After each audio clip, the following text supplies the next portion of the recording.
Selamat datang di X Undercover. Channel ini merupakan perbincangan antara Dr. Jaya dan Pak Franky yang bertujuan untuk edukasi serta menceritakan pengalaman Dr. Jaya sebagai ahli forensik dan patologi. Sekedar informasi terkait jadwal tayang X Undercover yang akan tayang setiap hari Senin, Rabu, dan Jumat. Maka dari itu, untuk mendukung channel ini agar selalu memberikan tayangan yang informatif dan edukatif, kalian bisa dukung kami dengan cara like, comment, subscribe, dan share. Dan selamat menonton! Nah, bulu-bulu itu fungsinya apa? Buat ngegiring kalau ada barang masuk, kuman masuk atau segala macam, dia akan ngegiring, itu bergerak tuh ngeluarin barang itu dari paru. Jadi arahnya keluar ke hidung. Nah, biasanya waktu mengeluarkan itu dia batuk. Batuk, keluar gitu. Nah, itu gerakan-gerakan itu mungkin. Nah, sekarang apa yang terjadi? Asap rokok. Dok, ngomongin masalah rokok, nggak ada habis-habisnya, Dok. Saya setiap kali ngomongin masalah rokok kepada teman-teman yang ngerokok, Dok ya, selalu mereka tuh punya denial sendiri, punya argumen sendiri, karena begini, mereka merasa tuh sehat-sehat aja, Dok. Dokter tahu cara ngerokok yang benar, Dok? Ya, ngerokok jangan dibakar itunya. Jangan dibakar rokoknya. Diemut-emut aja, Dok. Diemut aja. Kalau enggak, ngerokok yang benar itu, jadi katanya nih, Dok ya, banyak orang tuh ngomong nih, banyak orang nih macam-macam argumentasinya. Franky, gue kalau ngerokok cuman gue isep langsung gue sebul lagi, kan nggak masuk ke dalam katanya. Itu satu. Terus di komen lagi sama temen saya satu lagi, kalau nggak gitu nggak sedap. Lu telen masuk ke dalam, lu keluarin lewat hidung. Jadi sirkulasinya komplit katanya. Ada masuk ke kerongkongan, keluar lewat tenggorokan katanya. Wah, jadi pembahasan rokok tuh sangat istilahnya banyak banget dan susah, Dok, buat orang-orang yang sudah terlanjur sangat mencintai rokok, susah untuk berhenti. Yang saya mau tanya sama dokter, kenapa sih orang bisa sampai kayak gitu, cintanya atau demandingnya sama rokok? Bukan cinta, Franky, itu karena dia mempengaruhi. Gini, sekarang kalau kita ngerokok ya, kamu tahu nggak ada berapa banyak bahan berbahaya yang ada di situ? Yang saya tahu cuma satu, Dok, yang paling berbahaya, Dok. Apaan? Duit habis. Enggak, ada 5.000 bahan kimia yang berbahaya buat tubuh. Ya kalau saya, dari 5.000 itu 40-nya itu bisa bikin kanker. Saya kan cuma ngelihatnya yang permukaan aja. Ya. Ngerokok duit habis. Enggak, tapi sekarang pertanyaannya, kalau kita lihat di negara lain, rokoknya tidak separah Indonesia. Karena kemarin saya baru aja ngelihat YouTube gitu ya. Ada pembahasan tentang anak yang umur 2 tahun ngerokok 2 bos satu hari. 2 tahun? 2 bos. Satu bos tuh 20 bungkus kalau nggak salah, Dok. Iya. Dia datang kayak dia merokok nggak berhenti. Waktu ditanya kan, terus ada kayak YouTuber gitu dari luar negeri datang khusus kunjungi itu karena itu jadi viral. Kesimpulan dokter terhadap anak itu apa, Dok? Kesimpulannya? Ya anak idaman itu. Bukan, Dok. Idaman Ya, perusahaan itu rokok. Satu itu. Kedua, bapaknya kaya. Enggak, miskin. Kan buat 2 bos itu hitung aja coba. Satu. Kamu sekarang itu belum tentu dia bayar, mungkin aja dia ngasih. endorse. Karena iya. Tapi maksudnya dia ngerokok gitu, terus begitu dia datang nih khusus dia karena itu kan viral di internet. Dia datang ke situ di daerah Jawa.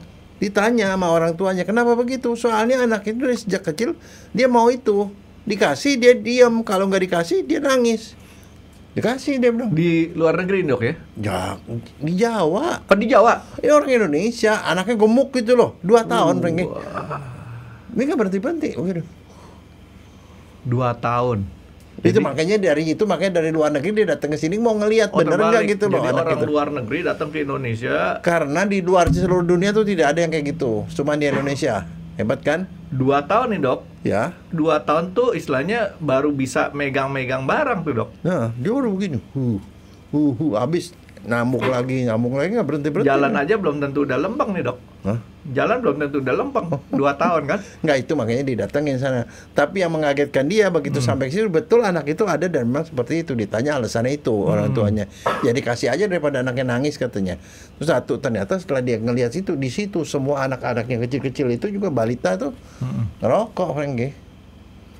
Biasa. Dan orang Mereknya tua, dok?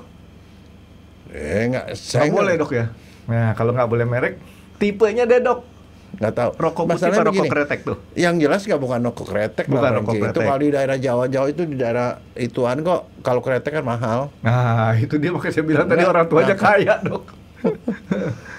Enggak, tapi itu dia sampai kaget gitu. Terus kemudian saking dia gitu kan, dia tanya-tanya wawancara, terus dia sampai pergi ke waktu itu ceritanya itu udah lumayan lama.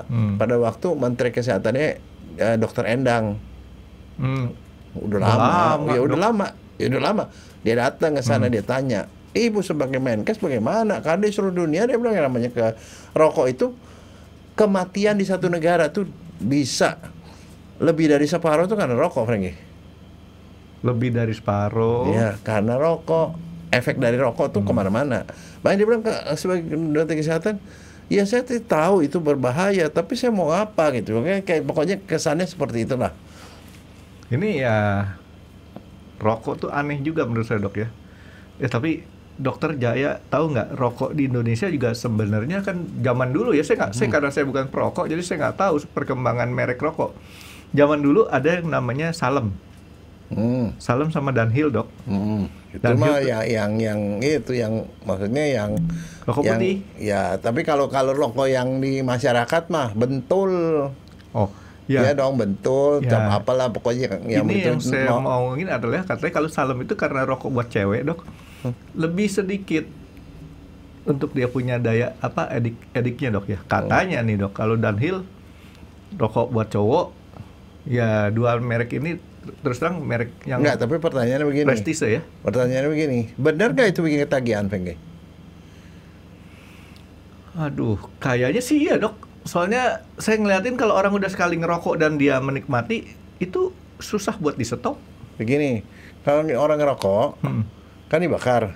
Yang dibakar yang utamanya deh, yang utamanya isinya yang paling utamanya itu adalah tembakau kan. Di Bagian tembakau. depannya sampai ke Nah, di filter. tembakau tapi dia kan dikasih macam-macam, dikasih saus lah apalah segala macam kan, ada rasanya kan. Disedot masuk ke dalam paru kan. Pernapasan hidung, mulut ya, masuk ke dalam paru, dari paru masuk ke darah, masuk ke otak. Nah, di otak itu dia ada reseptornya, Franky. Di dalam otak. Dia nempel di situ.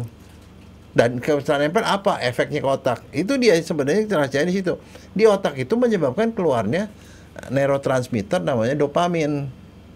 Dopamin itu apa? Hormon yang bikin orang happy.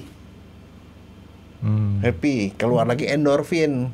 Endorfin keluar. Jadi happy, rasanya nyaman, dunia menjadi lebih indah, itu loh. Nah, setelah dia kena gitu, kan dia hilang kan efeknya setelah nggak ngerokok. Dia ketagihan, bikin adiksi, dia makan lagi, lama-lama Isep lagi dok. Isep lagi. Nah, setelah diisep lama-lama, dia udah berkali-kali, dia itu mengalami desensitisasi. Artinya tadi ngerokok satu cukup, enaknya, efeknya, lama-lama tidak berasa. Ketagihan jadi Ketagihan, nambah. dia nambah lagi sedemikian rupa hingga makin hebat. Dan dari sejak dulu tuh kalau namanya ngerokok itu dianggapnya itu sebagai pintu gerbang untuk penggunaan yang lain, termasuk narkoba, Franky.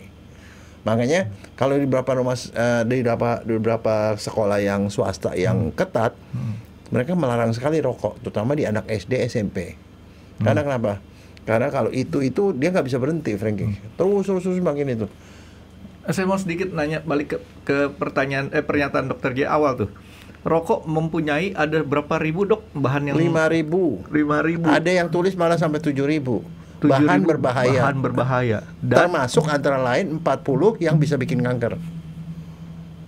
40 yang sudah dipercaya bisa ya dok ya menyebabkan pembentukan kanker. Nah, sekarang begini, itu dari segi itu, dan ngerokok itu hebatnya nih saya bilang.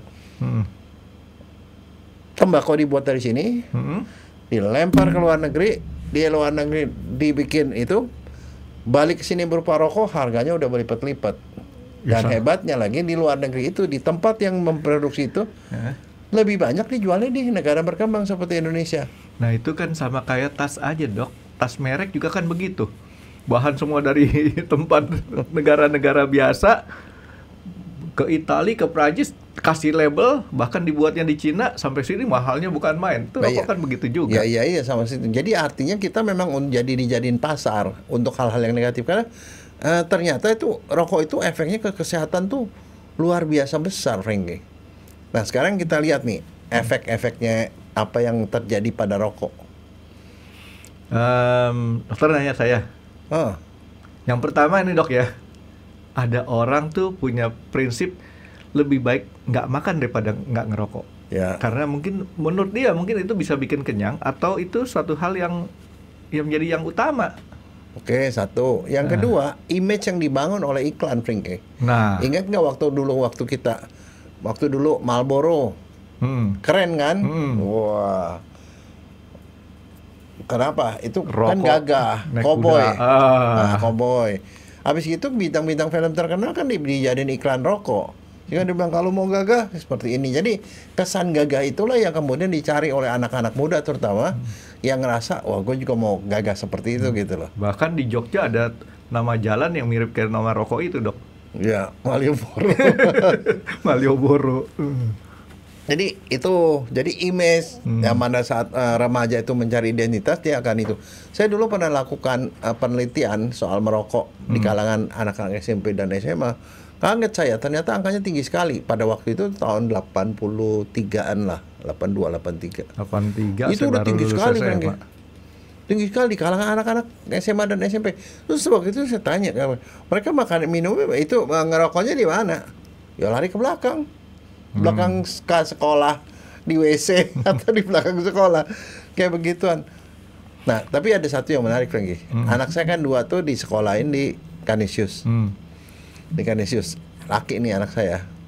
Begitu masuk kan dia semua SMP SMA kan. SMP masuk, kita orang tua dikasih kertas surat kertas kosong disuruh tekan pernyataan. Di situ salah satu pernyataannya adalah dilarang merokok. Kalau ketahuan merokok langsung dikeluarin. Dimanapun. Ya dimanapun, di dalam asal ketahuan. Itu saya sampai nanya kan waktu itu kan guru, ini kenapa ketat begini? Masalahnya yang bikin pernyataan tuh saya dan anaknya. Emang kenapa sih? Ya, nggak bisa. Kalau udah sekali ngerokok, udah pasti nanti larinya ke penyalahgunaan obat dan segala macam gitu. Di tempat saya kerja juga begitu dok. Karyawan itu nggak boleh ngerokok. Begitu kalau ketahuan ngerokok diberhentiin. Karena bau rokoknya. Enggak, tapi kalau di ini nih di rumah sakit juga begitu. Tapi kenyataannya itu memberantasnya susah setengah mati. Di lingkungan situ dia enggak. Dia pergi ke belakang. Kalau di rumah sakit itu ke belakang ambulan. Dia pada ngerokok rame-rame di belakang ambulan. Tapi dokter Jaya nih, mesti jujur nih jawabnya dok. Pernah nggak nyoba ngerokok? Pernah. Kapan? Waktu SMP. Tapi cuma sekali itu saya bilang batuk-batuk nggak ada enak. Udah stop. Tapi saya tuh sama anak saya ketat kan anak saya udah dikasih tahu kan nggak boleh di situ, berarti kan saya nggak mau dong anak saya udah masukin uang pangkal yang mahal ya kan. Terus kemudian dia ngerokok dikeluarin lagi kan. Kalau ketahuan. Ya kalau ketahuan. Saya bilang yang harus anggap aja nggak tepatuh lah. Saya bilang kalau kamu ngerokok, papa sih nggak marah kamu ngerokok. Tapi kalau ketahuan ngerokok sama papa nggak marah. Papa akan beliin satu pak. Kamu gigit, kamu gayem, kamu telan. Saya bilang, mabok. Nggak dibakar. Saya bilang. Makanya begitu. Anak saya nggak ada ngerokok. Saya bilang, soalnya saya papa jadi sendiri dibeliin rokok tapi nggak kasih korek. Nggak. Aduh. Boleh digigit, Frank. Itu namanya Itu mabok. Satu biji aja mabok loh pasti. Itu namanya kayak ayu-ayu di pasar dok. Susur. Namanya susur bukan. Tega dokter Jaya. Enggak, saya ngomong gitu. Tapi maksudnya itu memang itu. Nah sekarang sebenarnya apa yang ini? Karena gini, kalau di kedokteran kita belajar penyakit macam-macam kan. Mungkin lebih dari separuhnya penyakitnya gara-gara rokok, Rongi. Itu loh masalah. Jadi lebih dari separuh nih ya. Makanya kalau sekarang saya senang karena kenapa?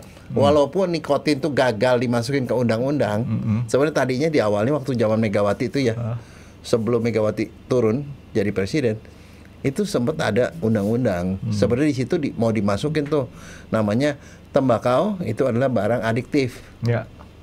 Tapi detik-detik itu dibahas, udah setuju. Detik-detik pada waktu kemudian itu Megawati mau turun kan biasa kan kalau presiden mau turun kan banyak undang-undang diteken langsung gitu kan. Begitu diteken pasal itu hilang, Frankie.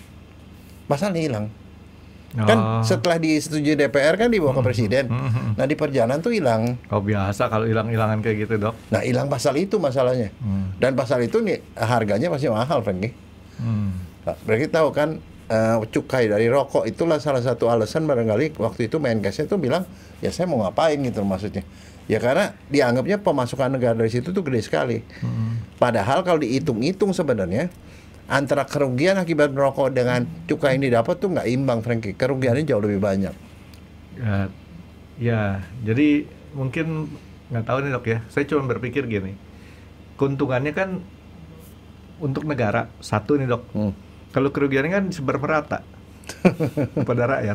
Oh enggak, tapi akhirnya ujung-ujungnya pemerintah harus sediain loh, Frankie. Iya juga nah sih. nanti sekarang kalian coba kita bahas apa yang terjadi dengan asap rokok itu. Nah, Satu, kalau ke otak, ya dia menimbulkan ketagihan. kalau apa Dok tadi? Ya kan kalau dia masuk ke otak kan ke otak. Ke otak kan dia ke masuk otak. ke otak. Dia bikin ketagihan, nikotinnya sama ternya itu. Nah kalau dia bikin ketagihan makin lama makin banyak. Nah coba aja pernah nggak hitung kira-kira kalau orang yang ngerokok itu satu hari berapa batang? Wah, Nah terus sangat dihitung, variatif Dok. iya harganya berapa? Dihitung setahun 2 tahun itu angkanya lumayan gede, Frankie. Memakan uang yang sebenarnya bisa dipakai untuk membeli makanan yang sehat buat anak-anak di rumah. MBG. Ya kan? Itu jadi ada pemborosan sebenarnya. Satu. Kedua, orang yang ngerokok tuh membahayakan orang sekitar. Karena jangan kita bilang bahwa ngerokok itu yang kena dampaknya yang ngerokok doang. Tidak. Lingkungan itu bahkan juga kena namanya itu kan perokok pasif. Dok, sebentar. Saya agak curious dengan penyebaran rokok tadi ya Dok ya. Saya tuh kan nggak ngerokok, tapi saya suka cium-cium batang rokok. Kretek terutama. Karena wanginya tuh kalau kita tempelin ke hidung di sini Dok, menurut saya tuh enak. Ada rasa wangi-wanginya, ada rasa manis-manisnya. Yang tadi dokter Jaya bilang ada Esen. sausnya ya Dok. Ada sausnya.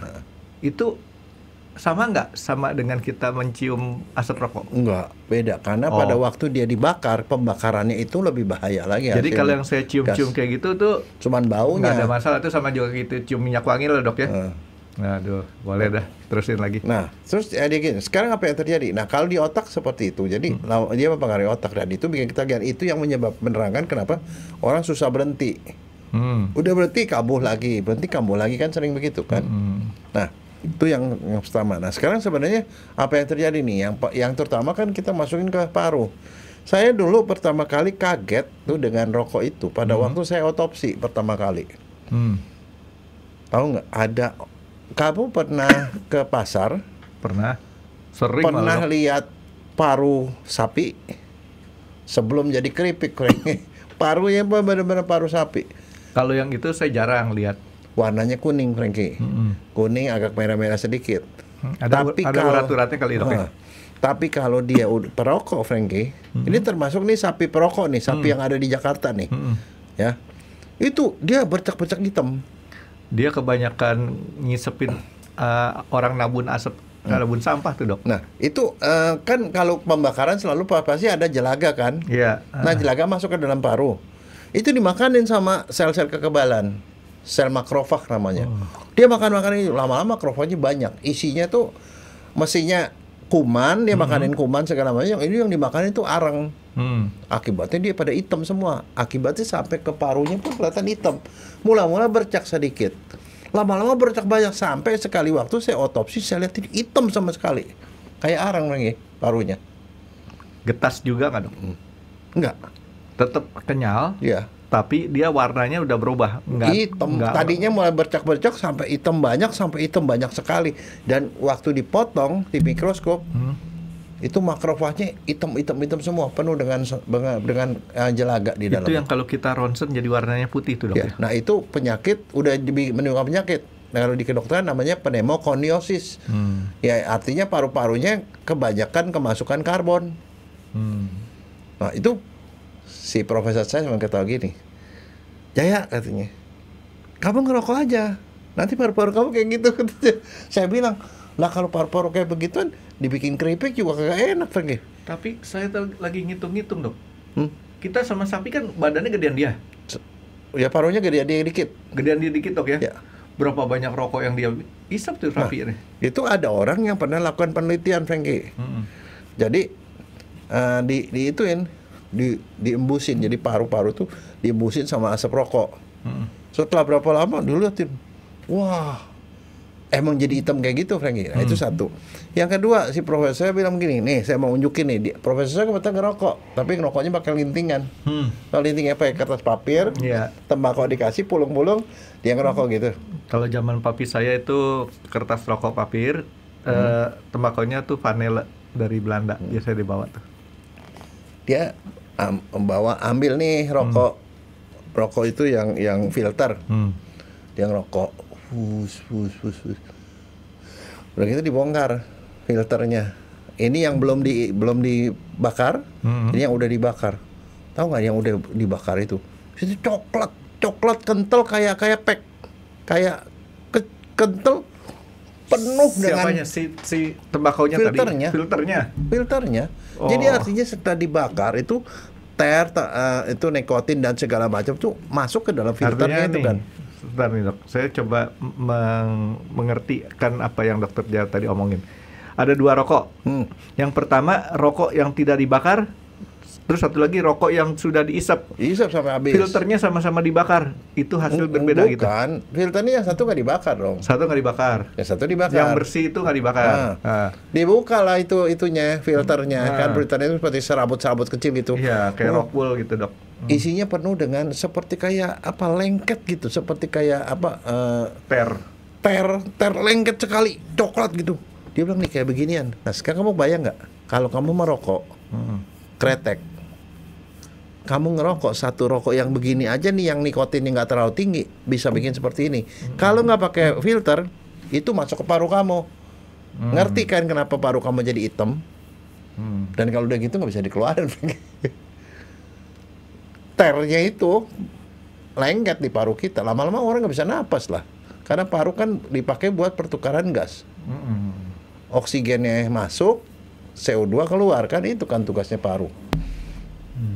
Nah jadi apa yang terjadi nih? Jadi artinya memang bahayanya beda antara rokok putih sama rokok kretek. Rokok kretek itu jauh lebih berbahaya, apalagi kalau dia ter dan nikotinnya tuh tinggi.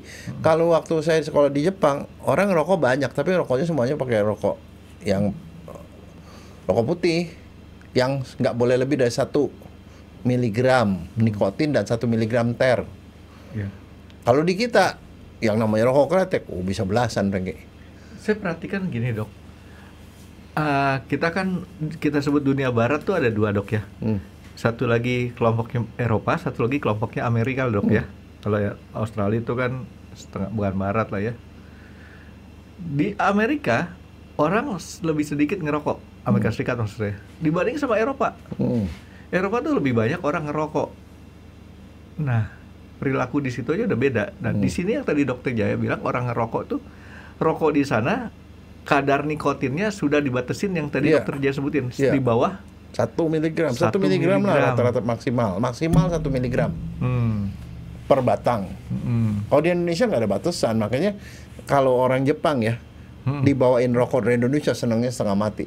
Rasanya lebih makjos saya bilang, karena nikotinnya tinggi sekali. Jadi rasa nikmatnya tuh jauh lebih tinggi. Jadi kemungkinan untuk stopnya itu lebih susah. Nah sekarang apa yang terjadi dengan asap-asap itu kan dia masuk ke dalam. Nah sebenarnya gini, dia masuk, apa yang terjadi sih? Dia napas masuk ke hidung, tenggorokan, bronchus itu cabang tenggorokan, terus kemudian masuk dia gelembung paru, tempat pertukaran gas. Nah di dalam di dalam saluran tenggorok dan bronchus itu sebenarnya ada silia, ada seperti kayak kipas-kipas gitu lah, bulu-bulu, rambut-rambut. Nah bulu-bulu itu fungsinya apa? Buat ngegiring kalau ada barang masuk, kuman masuk atau segala macam, dia akan ngegiring, itu bergerak tuh ngeluarin barang itu dari paru. Jadi arahnya keluar ke hidung. Nah biasanya waktu mengeluarkan itu dia batuk, keluar gitu. Nah itu gerakan-gerakan itu mungkin. Nah sekarang apa yang terjadi? Asap rokok itu bahan-bahan yang berbahaya tadi membuat gerakan ininya nih susah. Jadi dia merusak silia ini. Jadi bukannya membuat lebih aktif supaya ngeluarin, tapi dia Jadi gerakannya jadi lambat, pelan, nggak bisa bergerak. Nah, udah gitu karena ada asap, dia mereaksi. Reaksinya apa? Keluarin lendir. Jadi di tenggorokan sama di sini keluar lendir, tapi lendir dan kotoran yang masuk itu nggak bisa dibuang keluar karena ininya gerakannya makin lama makin lambat, makin lama dia nggak bisa bergerak lagi, lama-lama mati nih ininya. Jadi kalau rokok itu bukan hanya yang di luar aja fly ya, yang di dalam juga ikut fly ya. Nah sekarang pernah nggak ngelihat orang yang si perokok malam-malam suka batuk? Wah itu namanya smoker cough, batuk perokok. Kadang kenapa? Sebenarnya kan dia masuk, jadi lendirnya banyak, lendirnya nggak bisa dikeluarin karena ininya kan gerakannya susah. Tapi malam-malam kan udah nggak ada rokok yang masuk kan, orang nggak mungkin ngerokok sembari tidur, Franky. Ya kan dia bersih, dia udah mulai kerja lagi nih, dia coba dikeluarin, jadi lendir-lendir yang tadi kekumpul satu harian tuh dikumpul-kumpulin, dia mau coba dikeluarin, caranya apa? Dengan cara dia batuk gitu loh. Nah itu batuk-batuk itu jadi orang perokok batuknya malam-malam. Keluarin riak berarti ya? Keluarin riak, keluar ya, riaknya kental. Kadang-kadang riaknya itu ada hitam-hitam, Franky, ada jelaganya. Nah, ini seperti itu. Satu, jadi dia merusak silia atau bulu-bulu itu. Dia masuk ke ini, gelembung paru. Jadi kalau dia lewat situ dia masuk gelembung paru. Gelembung paru ini sebenarnya ada gelembung, ada pembuluh darah. Darah kan bawa darah kotor. Dia keluarin CO2. Kan napas bawa darah bersih. Oksigen masuk, CO2 keluar. Sebenarnya itu tugasnya. Tapi sel-sel ini rusak gara-gara itu, Franky. Rusak nih gara-gara asap itu. Lama-lama dia udah nggak elastis lagi, nggak bisa kembang-kempes kan, paru kita nggak bisa bekerja kan, dia kembang-kempes. Lama-lama dia jadi kaku lagi. Jadi di bypass aja tuh udara nggak dituker. Nah akibatnya apa? Terjadi gelembungnya udah mati aja gelembungnya. Gelembung itu namanya emfisema. Jadi dia karena dia nggak bisa begitu, orang sesak napasnya susah. Karena volumenya berkurang terus, Dok ya. Nah, kalau dua-dua itu terjadi, dua-duanya, yang satu bronkitis kronis, jadi radang saluran napas, sama ini emfisema, jadi udah nggak bisa gerak lagi nih ini. Itu yang namanya jadi penyakit yang namanya PPOK.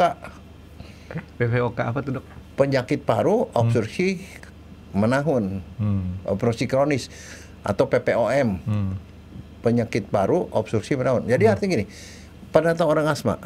Orang asma kan dia ngik. Dia bikin orkestra sendiri itu. Itu terjadi karena saluran bronchusnya itu menyempit. Tapi kalau PPOK adalah penyakit asma, seperti asma, tapi terjadinya seumur hidup sampai mati, Franky. Itu dia nggak masih paru-parunya udah nggak bisa kempes-kempes. Tapi bunyi juga dia ngakik bunyi gitu. Bunyi nggak bisa berhenti. Dikasih obat apapun udah nggak bisa ngapa-ngapain. Dan PPOK itu mati ujungnya udah pasti. Kalau kamu pernah ngelihat orang PPOK, kesian sekali. Di bagian paru kalau orang udah PPOK udah nggak ada obatnya, Franky. Artinya ini mekanisme untuk ngeluarin reak nggak ada, ininya udah nggak bisa kembang-kempes. Jadi setiap hari orang bahkan tidur aja nggak bisa, Franky. Cuma duduk, ngik makan obat apa juga nggak baik. Begitu sampai meninggal, Franky. Saya pernah banyak pasien yang seperti itu, namanya PPOK, datang ke rumah sakit cuma sekedar dia dibagi ke fisioterapi, diketok-ketok supaya reaknya keluar. Reaknya, cuma itu doang. Tapi dia tetap reaknya kan terbentuk lagi. Itu udah nggak bisa diapa-apain. Istilahnya paru-parunya udah rusak, nggak bisa ngeluarin lendir. Jadi banyak lendirnya, banyak reaknya, tapi dia napasnya juga susah karena udah nggak bisa nyerap lagi. Tinggal matinya doang, Franky. Nah itu banyak, Franky. PPOK itu orang paling takut kalau udah sampai begitu. Nggak bisa diobatin. Kalau asma diobatin sembuh, ngik-ngiknya hilang. Ini nggak berhenti, ngik-ngik terus keluar reak lagi gitu. Itu ngomong-ngomong, paru-paru yang putih kayak gitu dia nggak bisa menjadi lebih baik ya, Dok ya? Nggak bisa. Karena itu. Tapi kalau bukan penyebab rokok mungkin masih bisa ya? Masih bisa. Tapi sebenarnya kalau belum sampai PPOK, kalau dia stop rokok, itu bisa kembali lagi. Kalau Tapi kalau belum dia- sempat jadi PPOK. Kalau dia PPOK, udah nggak bisa diapain. Artinya dia punya selnya udah pada permanen Udah rusak. rusak permanen. Nah itu satu. Nah, yang kedua gini, jeleknya isi asap rokok kan masuk ke dalam paru, masuk ke darah, suruh pembuluh darah. Dia ngerusakin dinding pembuluh darah, Franky. Coret-coret. Seluruhnya dirusakin, dibikin rusak. Nah karena dibikin rusak apa? Dia pada nempel itu. Ditempel kan, biasanya kan di dalam tubuh itu ada bagian yang nempelin pembuluh darah, rusak ditempel, terus dia ngumpul saya darah situ, akhirnya jadi lubang pembuluh darahnya makin kecil. Dia makin kecil karena kenapa? Itu yang kita sebut aterosklerosis, penyempitan pembuluh darah. Pernah tahu nggak orang serangan sakit jantung pembuluh darahnya menyempit ke 90%, 80% itu. Nah itu asalnya adalah ada bagian dalam dari pembuluh darah rusak. Terus kemudian nempel lemak, nempel segala, lama-lama dia makin menyempit. Jadi kalau di otak bisa bikin stroke, di jantung bikin serangan jantung atau penyakit jantung koroner. Kalau di ginjal bikin ginjal rusak. Kebayang nggak? Cuman gara-gara itu, Franky. Nah, salah satu lagi karena dia rusak juga pembuluh darah, darahnya jadi mengecil kan? Dia mengecil jadi darah tinggi, Franky. Penampangnya sama atau penampang luarnya sama tuh, Dok? Sama, dalamnya yang Jadi ada penampang tumpukan. dalamnya makin lama makin sempit. Kayak berkerak gitu loh. Oh, gitu. Seperti kayak kamu pipa. Jadi kebayang nggak kalau di atasnya berkerak, orangnya Ya, stroke. tell me, Dok. Ya. Telat mikir dia. Di jantung gitu. Jadi artinya, nah, bukan di otak, di jantung, di ginjalnya juga bisa rusak. Karena darah tinggi kan ginjalnya harus pompa lebih susah kan. Habis lagi, pembuluh darah kaki atau tangan menyempit, akhirnya kesemutan nih. Pernah lihat nggak ada yang waktu itu kita pernah ngomong sepintasan penyakit burger. Kalau pohon, kalau udah mulai mau musim gugur, kan daunnya jadi kuning, terus rontok. Kebayang nggak kalau itu terjadi pada jari-jari tangan kita, Franky? Masa sih tangan kita bisa rontok? Rontok. Mula-mula kesemutan, Kayak kusta gitu. nggak berasa, terus jadi hitam. Kalau ke dokter nggak bisa apa-apa, ini udah nggak bisa fungsi, nggak bisa diobatin, karena darahnya nggak sampai ke situ karena dia mampet, potong. Dan itu gara-gara rokok, Franky. Tapi ada satu cerita yang menarik, Franky. Ada satu, ini dan itu kejadian banyak terjadi. Itu namanya penyakit burger. Burger ya? Itu sepupu saya, rokoknya nggak berhenti, puas. Karena penyakit burger, jempol kakinya tuh udah hitam. Kalau rumah sakit, diamputasi lo kakinya. Mereka bisa diapain? Amputasi, Frank. Amputasi. Masih dibungkus kakinya. Saya bilang, tuh makanya, saya bilang jangan ngerokok. Sampai dia bilang, ya sih gue tahu sih ngerokok itu efeknya gitu. Karena merokok itu menyebabkan penyempitan pembuluh darah. Karena ke kaki, yang paling ujung yang kena paling duluan kan, jempol kena. Gue bilang kalau misalnya kamu nggak itu lagi, nanti bukan cuma jempol, jari telunjuknya juga. Dan semua jari kakinya merotol semua, hitam Franky, jadi hitam kering, kayak kayu kering gitu. Ya katanya kalau jari kaki kita nggak ada, kita susah berdiri, Dok ya? Oh iya dong. Kan ini karena apa? Nah, kering. Udah gitu. Kan di waktu itunya jam-jam besuk kan. Dia udah dirawat, udah mau pulang. Pas lagi besuk, gua mau ke belakang dulu dah. Katanya. Ke belakang. Keluar kamar. Ke daerah taman. Dia ngerokok lagi. Itu hebatnya Franky. Dia tahu akibatnya tapi dia tetap melanjutkan. Iya, itu kalau kita mau punya pendukung yang kayak gitu tuh, Dok, yang dia punya loyalitasnya tinggi. Jadi saya bilang, aduh ternyata itu susah ya. Betul. Saya ketemu sama teman-teman saya dulu, orang saya lagi kemarin golf tuh, sambil saya ngobrol, kita ngerokok sambil ngerokok, dengerin dia. Parah. Nah sekarang itu. Tapi apa yang bahaya lagi apa? Jadi jelas dia meningkatkan penyakit stroke. Stroke sama serangan jantung itu 2-4 kali lipat lebih banyak daripada orang yang ngerokok, Franky. Terus kemudian PPOK juga sampai 13 kali, Frankie. Nah, terus kalau itu apa lagi? Ngerokok itu ternyata itu mengganggu hormon juga, Frankie. Mengganggu hormon. Hormon yang mana lagi, Dok? Orang itu semua hormon. Semua hormon. Kalau jadi begini, kalau perempuan hormonnya berkurang segala macam, terus kemudian karena hormonnya berkurang, perempuannya bisa infertil. Jadi nggak bisa punya anak. Kalau laki-laki lebih gawat lagi, bukan cuma mandul tapi bisa impoten. Nah sekarang gini, kan ngerokok, orang ngerokok nih, yang bahaya tuh rokok itu asapnya dan segala macam bahayanya bisa masuk lewat ari-ari. Jadi kalau perempuan ngerokok pada waktu hamil, kan ada orang nggak bisa berhenti juga. Kalau pada hamil, bayinya jadi kecil. Karena itu pembuluh darahnya yang menyempit. Jadi janinnya kekurangan darah. Janinnya jadi kecil. Mestinya lahir kan normal 2 kilo gitu ya. Dia cuma 1,5 kilo. Bisa bikin keguguran. Gara-gara si rokok. Kalau buat perempuan sampai gitu ya. Bisa keguguran. Padahal bayi kecil. Kemudian lahir mati. Jadi belum sampai lahir dia mati bayinya. Kalau sudah lahir, bayinya itu bisa mati pada waktu muda mati. Bisa prematur juga. Jadi bahaya. Nah sekarang kalau perempuan udah menyusui, dia masih tetap ngerokok. Hebatnya racun-racun rokok itu masuk lewat susu. Dihisap sama bayinya ketagihan rokok juga. Frankie, jangan sangka jangan sangka ibunya ya bayinya. Terus apa yang terjadi?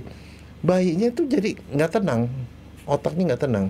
Jadi nggak gampang tidur, bangun lagi gitu loh. Jangan-jangan yang tadi dokter cerita yang 2 tahun ngerokok tuh gara-gara dia ibunya ngerokok kali. Ya mungkin. Jadi udah biasa dia. Jadi ya bayi-bayi yang seperti itu biasanya nggak susah tidur, gelisah melulu, bisa muntah-muntah, bisa diare dan segala. Jadi efek itunya sampai ke bayi. Tapi yang paling menakutkan sebenarnya bukan apa. Kalau buat perempuan, pernah ngelihat nggak perempuan merokok bibirnya hitam? Banyak sekarang, Dok, perempuan merokok. Enggak, bibirnya hitam, Jadi nggak usah pakai lipstik hitam, tapi hitam bibirnya. Tahu satu lagi, dia mau menyebabkan kematian kan karena pembuluh darahnya masuk ke jaringan untuk kurang. Dia bisa ngerusak jaringan di bawah kulit. Jadi orangnya gampang keriput. Jadi penuaan dini. Jadi perempuan penuaan dini itu efeknya.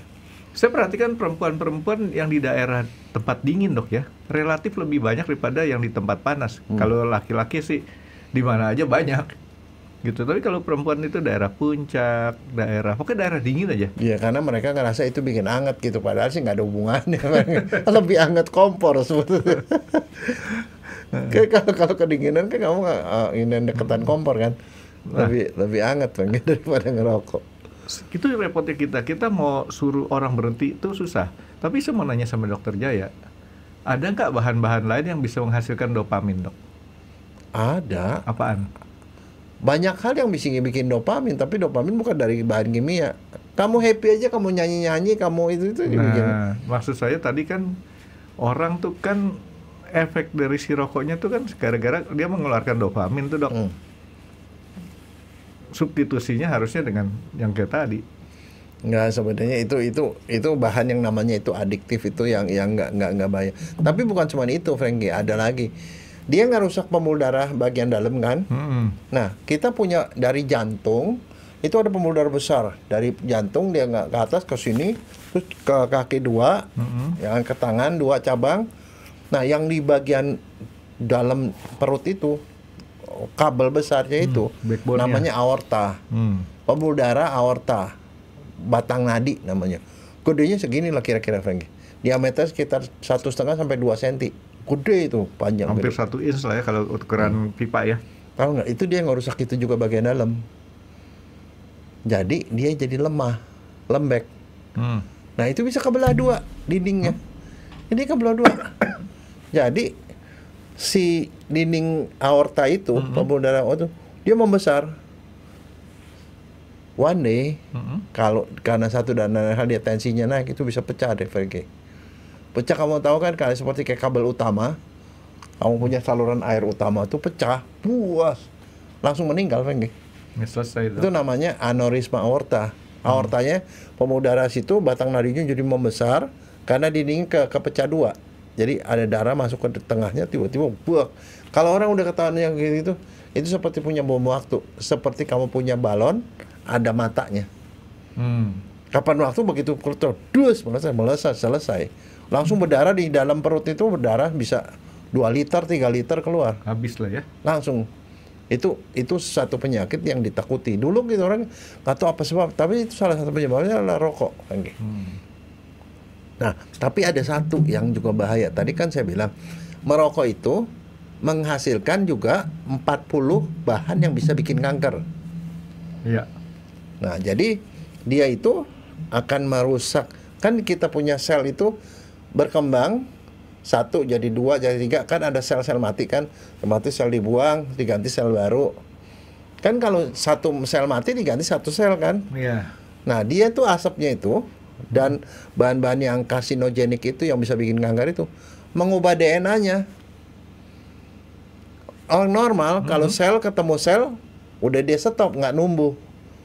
Karena sel itu kan memang akan bertumbuh. Iya. Nah, karena dia udah berubah DNA-nya, dia ketemu numbuh.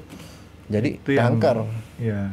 Nah, sel kanker itu di mana? Tapi orang pikir, oh kankernya pasti kanker paru. Iya, kanker paru. Tahu nggak? Kanker paru itu satu di Amerika aja nih. Amerika kan penduduknya mungkin sekitar 400 juta. 400 apa ya? juta. 1 tahun 1 juta orang yang sakit kanker paru. Tambahnya setiap hari, setiap tahun. Itu kata dokter Jaya, katanya nggak apa-apa dok kalau kayak gitu. Ya nggak apa-apa. Buat rezeki dokter katanya. Tapi kebayang nggak, Renggi? 1 juta. Jadi, tapi ternyata dia bukan cuma itu. Dia bikin kanker mulut, Mm-mm. kanker tenggorokan, Mm-mm. kanker ini trachea, pembuluh ini sini, kanker paru, Mm-mm. kanker ginjal, Jadi kemana-mana tuh ya? kemana-mana. mainnya ya? Semuanya kan Frankie, termasuk kalau perempuan sampai ke kanker rahim, leher rahim, segala macam. Jadi segala macam bisa berubah jadi kanker. Kebayang nggak? Makanya itu sebabnya kalau di mana-mana di seluruh dunia, negara itu langsung ikut campur.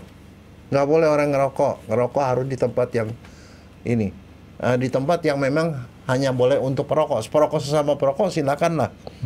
Dan satu, barangkali ada satu saya pernah nonton ya, Indro Warkop, dia kan rokok luar biasa rokoknya. Cuman dia pikir tuh bahaya buat dianya doang gitu loh. Tapi dia ngerokok juga di rumah. Istrinya jadi perokok pasif. Kemudian istrinya meninggal gara-gara kanker paru. Ini beneran nih dok ya? Bener.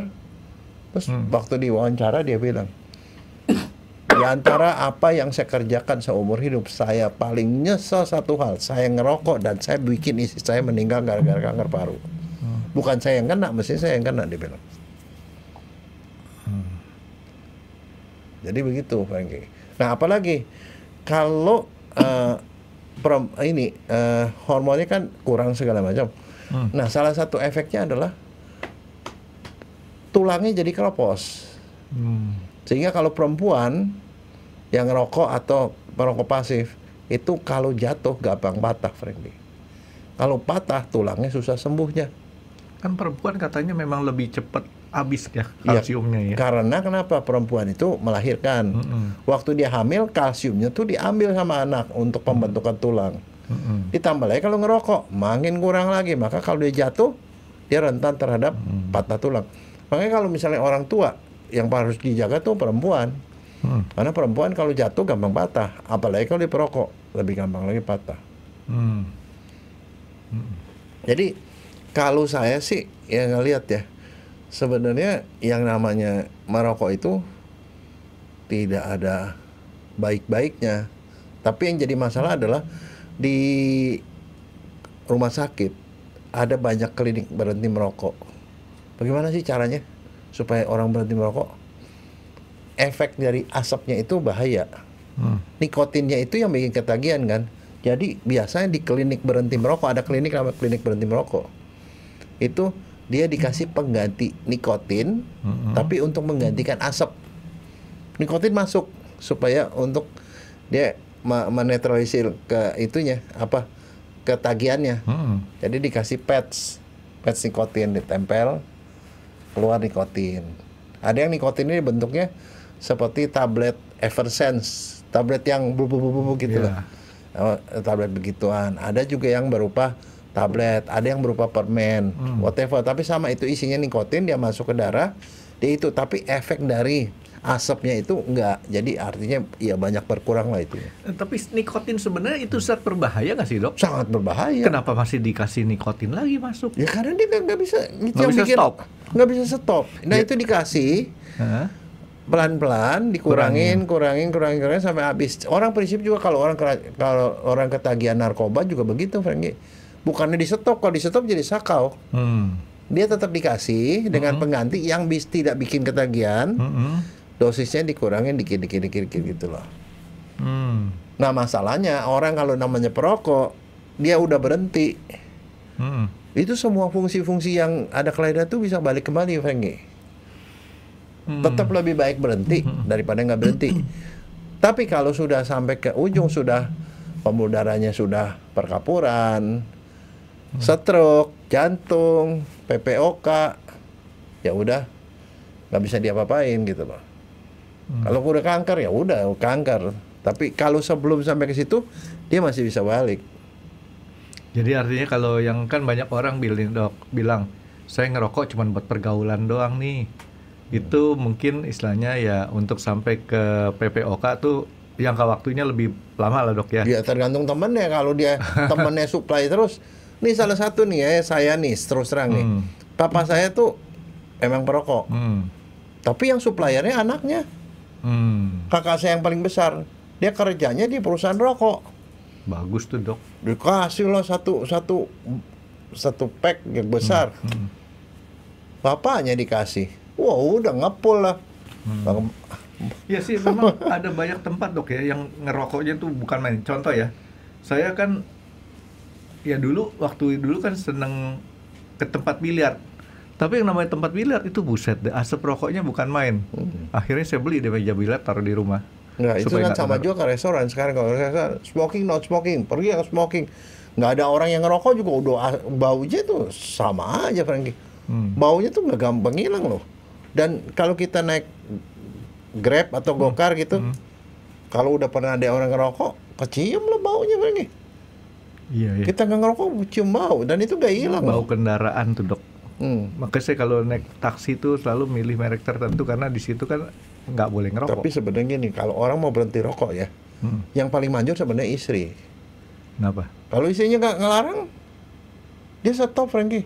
Karena biar gimana, baju itu pasti kecium, rambut tuh kecium bau rokok. Dan istrinya bilang, pokoknya gua nggak mau ciuman sama asbak. Stop, Franky langsung. Ya dokter, gimana dok? Kalau ntar kalau diancamnya, oke, kalau kamu nggak mau nanti saya cari yang lain. Nah itu backfire, Dok. Enggak, tapi ya begitu. Tapi kalau perempuan juga suka rokok ya udah selesai lah. Emang suka ciuman sama asbak gitu. Makanya dulu rada beda ya. Waktu saya kecil dulu di setiap rumah tuh pasti ada asbak lagi. Sekarang tuh banyak rumah udah nggak punya asbak loh. Mendingan maksudnya sejak ada kampanye daerah bebas rokok segala macam itu berkurang. Tapi kadang-kadang ya suka keselnya kan gini ya, kalau mereka tahu diri lah ya, menghargai bahwa banyak orang nggak merokok sih itu. Yang kadang-kadang tuh yang merokok itu kurang bisa memahami situasi sekitar. Bukan bangga, Franky, malah ngerokok disembur ke muka orang, gitu. Mantap kan itu. Ya, tapi ngomong-ngomong, dokter tahu nggak, tidak dilarang merokok itu bahasa mana, Dok? No smoking kan? Nah, bahasa mana? Bahasa Inggris. Bukan, kata itu bahasa Rusia, Dok. Taunya dari mana? Dari mana? Jadi satu kali kita nonton film nih. Kalau zaman dulu kan, kalau kita nonton film di bioskop kan, sebelum mulai tuh udah ada di depan tuh ada tulisan no smoking kan. Tapi tulisan no smokingnya tuh dempetnya salah, no smoke sama king. wah film Rusia katanya. Gitu. Tahu Jadi nggak non smoking di Belanda apa nama? Saya sempat sekolah di Belanda kan, Frankie, tahun 2001. aduh dok, Belanda Belanda tuh. itu bahasa Indonesia, Frankie. Indonesia tuh rokok itu Iya, Belanda. rokok itu bahasa Belanda. Roken, nitroken, Nitrogen. nggak boleh ngerokok. Nitroken, oh. Nah, itu bahasa Belanda, dok. Ya. Oke, nah dok, sekarang kalau misalkan tadi saya punya pemikiran kan sederhana, dok. Kita cari bahan yang bisa material nih, dok. Kalau dokter bilang tadi kalau kita dopamin itu dari happy aja keluar dopamin. Sekarang kita carilah bahan-bahan yang kemudian bisa menghasilkan dopamin, dok. Dopamin itu sebagai barang substitusi dari buat gantiin rokok. Ngapain gantikan susah-susah amat, Frankie. Itu Kenapa? banyak yang bikin begitu. Itu barang-barang bahaya juga. Oh, jangan deh kalau bahaya. Saya Kamu kalau ngerokok ganja juga sama, Frankie, keluarnya. Ya karena saya pikir tadinya kan gini, oke lah, si rokok tadi kan itu kan menghasilkan suatu zat yang merangsang pembentukan dopamin. Sekarang kita cari solusi alternatifnya. Kalau dia nggak merokok, kita cari zat yang bisa menghasilkan dopamin di otak tapi nggak berbahaya. Nggak ada. Kalau ada Ya kan kalau lumayan. yang paling nggak bahaya ya kamu nyanyi-nyanyi, happy lah. Reuni itu bisa keluar dopamin, Frankie. Ketemu pacar lama tuh dopamin keluar, Frankie. Masalahnya saya nggak punya pacar, dok. Jadi begitu. Jadi begini, itu ngerokok itu yang jelas tuh bahayanya banyak. Sedemikian rupa sehingga kalau kita sih ke dokter liatin, aduh penyakitnya banyak amat gitu. Banyak sekali, Frankie. Jadi tadi mulai dari otak, jantung, paru, penuaan, apa sampai ke tulang segala sampai ke hormon, sampai orang impoten. Makanya kalau di luar negeri kan yang namanya rokok itu kan selalu ada peringatan ya kan. Mau dikasih gambar tuh, gambar kanker paru apa segala macam. Ya tapi Tapi tetap nggak ada efeknya, Frankie. nggak ada efeknya, nggak pengaruh. Karena saya perhatikan di film-film saja, dok ya. Kalau film-film dari daerah Eropa, itu bintang filmnya ngerokok di dalam filmnya, dok. Oh, bukan cuma itu, dokter juga sama, Frankie. Saya ingat dulu waktu saya SMA ada tuh guru fisika saya, begini terus.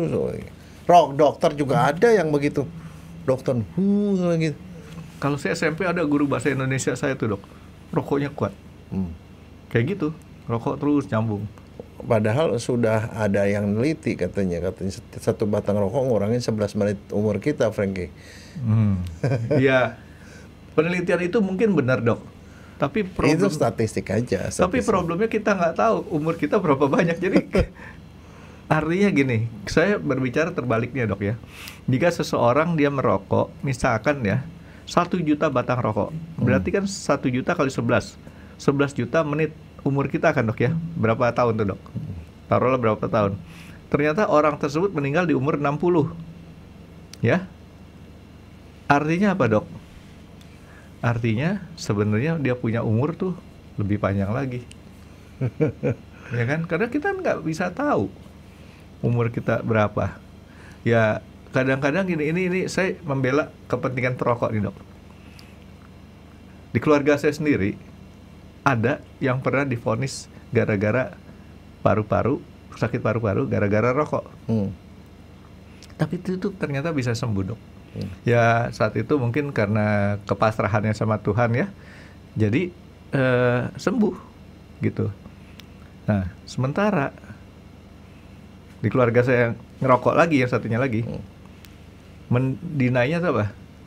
Waktu saya bilang jangan ngerokok, dari yang satu kena nih divonis begini, dia bilang apa?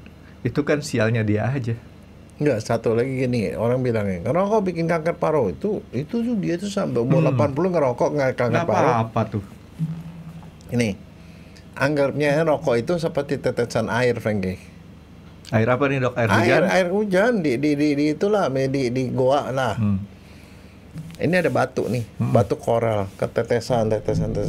Di sini ada batu kapur.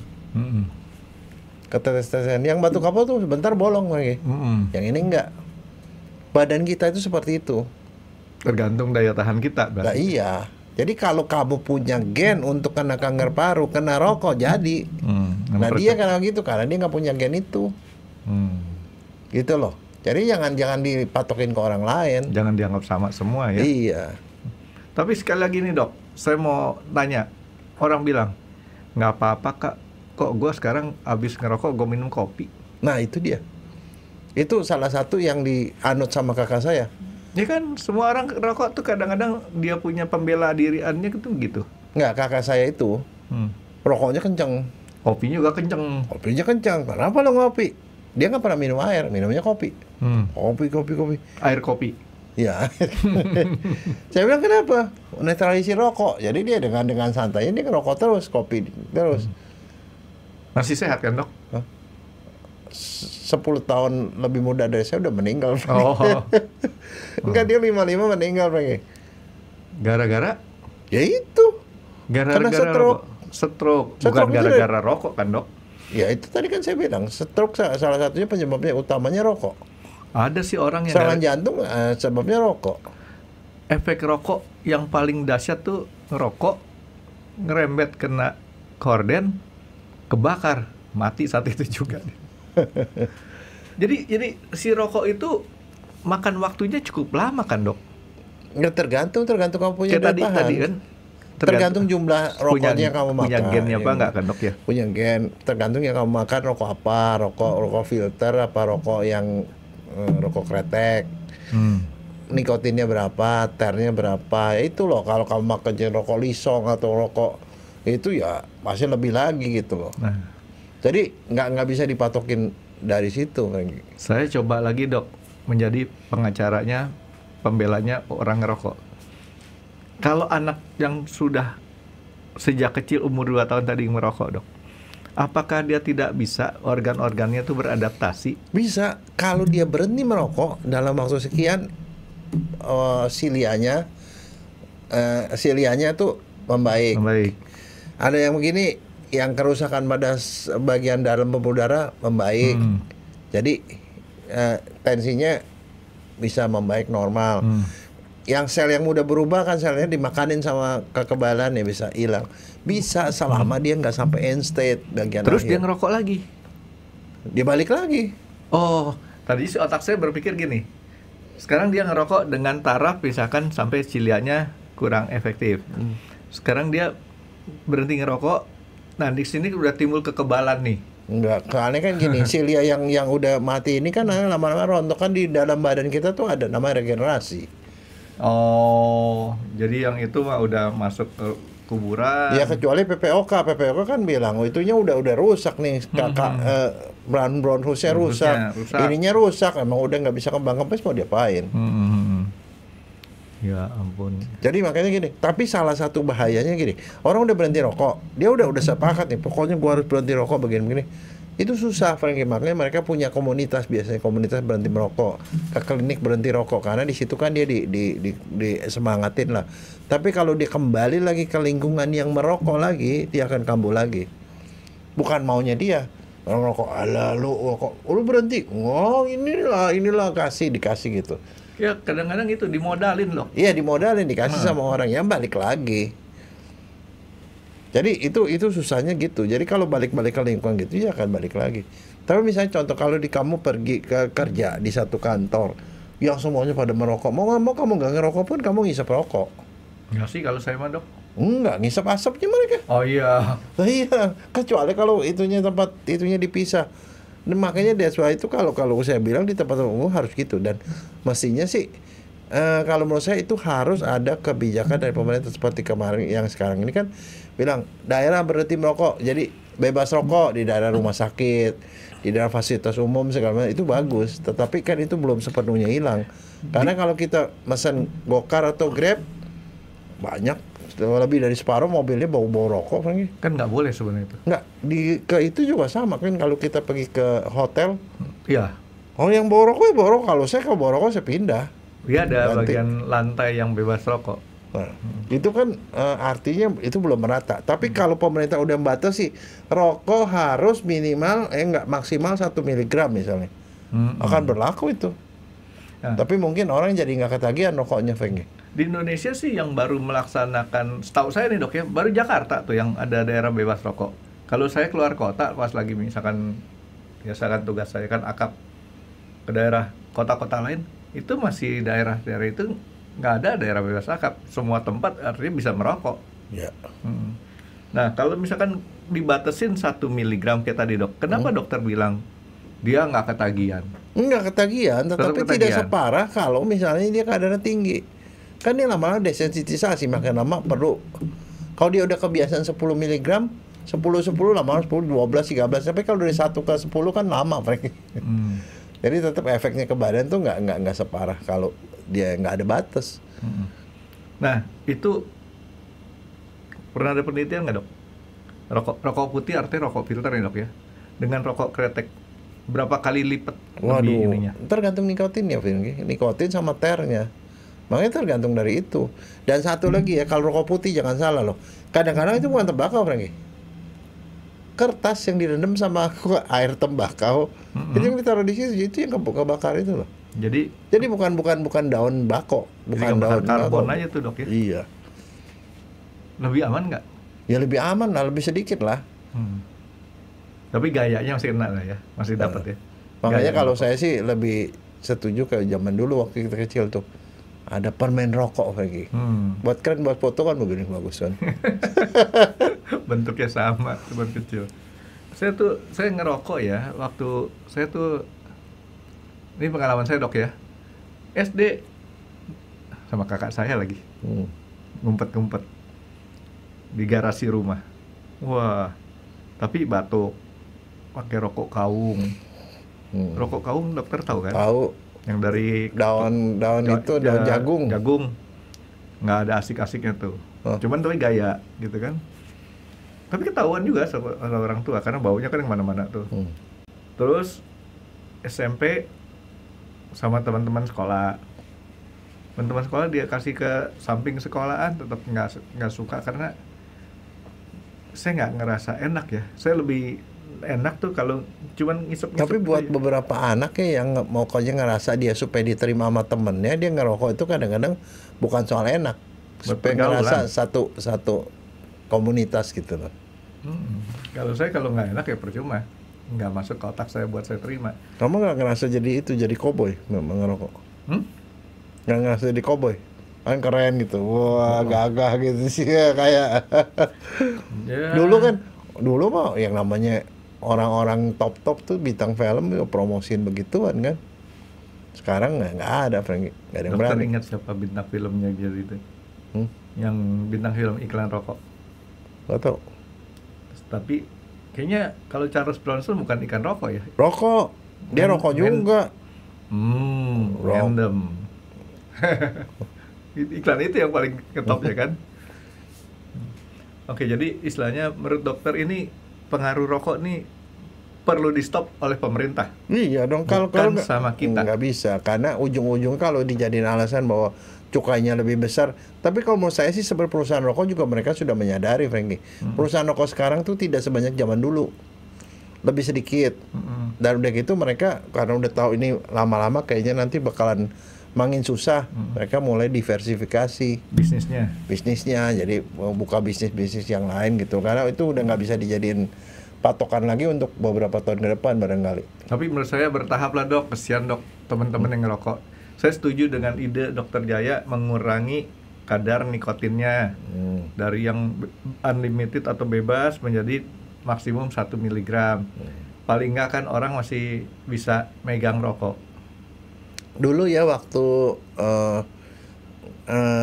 saya belum lama jadi dosen, kita pernah bikin penelitian, Frankie. Bikin penelitian untuk bikin alat untuk mengetes orang berhenti merokok. Karena orang berhenti rokok kadang-kadang kalau ditanya pada dokter, kamu udah berhenti dok seminggu dok, udah seminggu, 2 minggu dok, udah gitu dia ngomong. Tapi kita nggak pernah bisa ngecek bagaimana caranya dia tahu dia memang betul berhenti. Kan bisa aja dia nggak berhenti sebenarnya tapi masih pakai gitu loh. Nah itu dia kita bikin tes karena gini, di antara kalau kita ngerokok itu dalam asap rokoknya itu ada salah satunya yang ada cyanida, Frankie. Cyanida tuh yang bikin orang bisa mati itu ya. Cyanida itu jadi HCN itu keserap ke badan. Nah HCN itu cyanida itu akan diolah di hati kan, dirubah menjadi CNS, tiosianat namanya. Tiosianat itu dibuang di liur, dibuang di kencing. Jadi kalau dia ngerokok, orang kan nggak makan cyanida kan, tapi ngerokok ya dia ngerokok berarti masuk cyanida. Masuk cyanida berarti di sini ada tiosianat.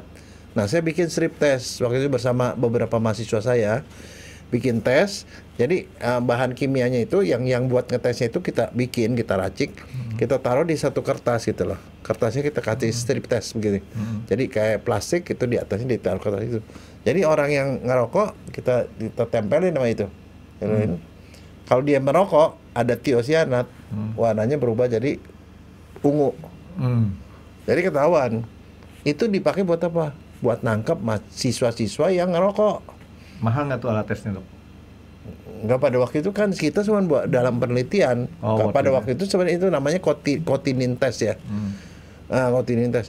Kita bikin itu sebenarnya kalau itu ide itu bisa diterima sama orang, itu bisa dibikin buat produksi. Artinya apa? Misalnya buat guru-guru di sekolah nangkepin murid-murid yang ngerokok misalnya. Lo nggak boleh ngerokok, rokok apa nggak? Ayo baris ini, langsung lidahnya ditempelin gitu gitu loh. Itu. Jadi bisa dipakai buat ngetes begituan, dipakai juga untuk klinik berhenti merokok. Tapi kan kalau di Indonesia kan banyak ya ide-ide yang kayak begituan sudah ada, itu dilombakan tuh, lomba penelitian. Nggak ada follow up-nya karena untuk bisa menjadi satu produksi mungkin orang pikir ya buat apaan, ngapain begituan gitu loh. Ya udah. Tapi ide itu kalau menurut saya bagus untuk mengecek. Dan itu satu lagi untuk mengecek orang keracunan sianida, Frankie. Di beberapa daerah di Banyumas misalnya masih banyak tuh orang yang keracunan sianida dari singkong, singkong beracun, singkong kayu. Dia keracunan apa kan di tes gitu kan, gampang tesnya gitu. Dok, satu lagi nih, Dok, otak saya ngeganjel. Kalau air bisa menetralisir asap rokok nggak? Enggak. Orang bahan berbahayanya begitu banyak. Begini maksud saya, Dok. Kan kalau oksigen kan masuk dari ke tabung oksigen nih, Dok.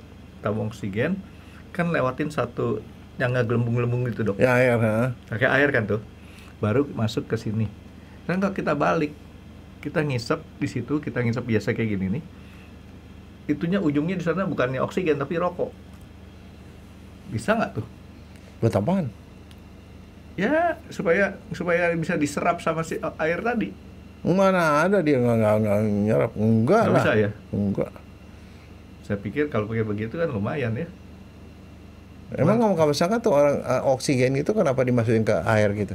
Biar ketahuan ada. Bukan supaya kagak kering. Kan oksigen itu masuk kan kalau oksigen doang. Kering, hidungnya kering, nanti bisa mimisan pakai. Nah itu dikasih dia lewat udara, lewat air gitu, ada uap air masuk, jadi dia lembab. Tapi digituin aja masih kering kadang-kadang. Iya, itu aja kering. Jadi itu tujuannya tuh untuk itu, supaya dia ada kelembapan yang masuk ke dalam gitu. Ya otak saya tuh coba mikirin kayak gitu. Ya susah amat, mendingan nggak berhenti rokok aja, stop. Nyari yang susah-susah. Enggak, kita bikin susah dulu, nanti lama-lama orang berhenti, Dok. Gara-gara udah susah bikin ngerokok jadi susah. Tapi itu maksud saya kalau misalnya anak-anak yang mulai ngerokok itu ada bagusnya itu yang diterapkan yang profesor saya itu. Tuh dia ngerokok, yang filter, yang ini ngerokok, ini enggak, lihat itu sehitam itu masukin ke dalam paru. Gimana paru lo nggak lengket gitu kan? Nah itu kelihatan kan? Gila, satu batangnya segitu gitu. Nanti orang yang ngerokok kasih argumentasi lagi, Dok. Gak akan berhenti. Jadi menurut saya Dokter Jaya punya statement tadi rada lebih gampang untuk kita jalankan. Kalau pemerintah turut andil ngeberantas rokok dengan cara mungkin bikin kebijakan ya, policy nggak boleh lebih 1 miligram. Dengan cara kayak begitu mungkin kita paling nggak bertahap mengurangi resiko penyakit kan, Dok ya, itu aja. Jadi rokoknya mungkin kita nggak batasin lagi, tapi karena yang tadi kita bahas kan resiko penyakitnya tuh, dengan mengurangi nikotinnya maka resikonya jadi lebih kecil, gitu, keluar duitnya jadi lebih kecil lah, Dok. Gitu. Oke, Dok, jadi nanti kapan-kapan kita bahas lagi, Dok, masalah rokok, Dok, karena pasti nanti saya akan ditanya lagi sama teman-teman kayak begini begitu masalah rokok. Dan biasanya, Dok, teman-teman yang dengar kita ngobrol ini sambil ngerokok juga. Gitu. Nggak apa-apa kan, Dok ya? Sambil ngerokok. Ya. Tapi jangan dekat-dekatan sama orang yang nggak ngerokok, kasihan yang nggak ngerokok. Nah, saya sekali lagi jadi pembela yang ngerokok. kalau gitu kamu jangan dekat-dekat saya katanya. Bukannya saya dekat-dekat kamu. Nggak. Oke dok, kita